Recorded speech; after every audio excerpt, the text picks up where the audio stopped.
Shahada, the declaration of faith. This simple yet profound statement, La ilaha illallah Muhammadur Rasulullah, means there is no God but Allah, and Muhammad is the messenger of Allah. It's the foundation of a Muslim's belief and the entry point into the faith. The second pillar is Salah, the obligatory prayer performed 5 times a day. Muslims pray at dawn, noon, mid-afternoon, sunset, and evening. Salah is not just a ritual, it's a direct connection between the worshipper and Allah, offering a moment of peace, reflection, and spiritual renewal throughout the day.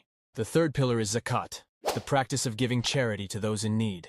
Muslims are required to give 2.5% of their savings annually to help the less fortunate. Zakat purifies wealth, promotes social equality, and reminds Muslims that their possessions are a trust from Allah, meant to be shared. The fourth pillar is Sawm, fasting during the holy month of Ramadan. From dawn to sunset, Muslims abstain from food, drink, and other physical needs. Sawm teaches self-discipline, empathy for the hungry, and gratitude for Allah's blessings. Ramadan is also a time for spiritual reflection, increased devotion, and community. The fifth pillar is Hajj, the pilgrimage to Mecca, which every Muslim must perform at least once in their lifetime if they are physically and financially able.